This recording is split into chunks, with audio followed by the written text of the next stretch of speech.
আপনার শরীরে ওই বেঈমান কাফের মুনাফিক মুশরিকদের নেইমার মেসির ওই আর্জেন্টিনার ওই ব্রাজিলের পোশাক। কতটুকু মুমিন এটা এই ফিফা বিশ্বকাপ ওয়ার্ল্ড কাপ আসলে বোঝা যায়, যেখানে আল্লাহর রাসূল বলেছেন রোজাও তাদের মতো রাখো না, সেখানে আপনি সাধারণ একটা খেলা তামাশা খানিকের জন্য মুহূর্তের জন্য আনন্দ দেওয়ার জন্য আপনার নিজের ধর্ম, নিজের কর্ম, নিজের জীবন, নিজের ধর্ম সবকিছু আপনি বিসর্জন দিয়ে দিচ্ছেন। খবরদার, সাবধান। গত সপ্তাহের ব্যাপারে অনেক বলেছি, কোনো রেজাল্ট দেখতেছি না।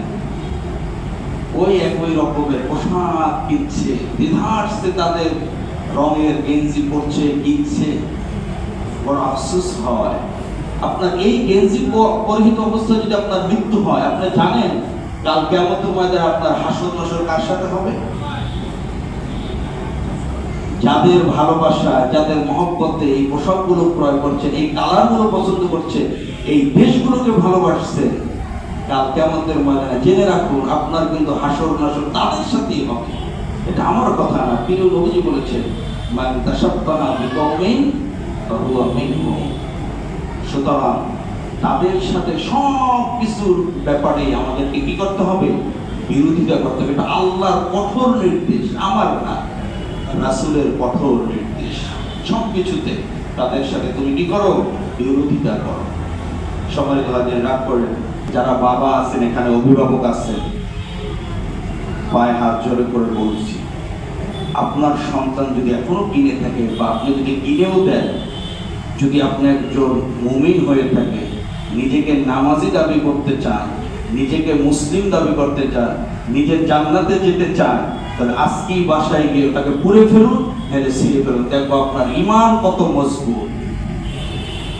একটা মুসল্লিকে আমি দেখতে চাই আগামী সপ্তাহে এসে আমাকে বলবেন, তাহলে মনে করবো আমার এই আলোচনাগুলো সার্থক। আপনারা গ্রহণ করতেছেন, আপনারা আমল করতেছেন যে না হুজুর কিনে ফেলেছিলাম বা ছেলেও ভুলবশত কিনে ফেলছে, আপনার কথায় আমি ভুল বুঝতে পেরে আমি সেটাকে ছিঁড়ে ফেলেছি, ওটাকে পুড়ে ফেলেছি।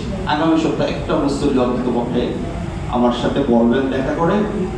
পরের সপ্তাহে ইনশাল্লাহ হায়াতে বেঁচে থাকলে, তার নাম ঘোষণা না করলে ইনশাল্লাহ আমি আপনাদের সকলকে নিয়ে তার জন্য মন ভরে প্রাণ ভরে দোয়া করব। সকল মুসল্লিদের, তোমরা যদি কোনো ব্যক্তি পেতে চান, দোয়ার শামিল হতে চান, এই কাজটা অন্তত পক্ষে হলেও একজনে করবেন ইনশাআল্লাহ।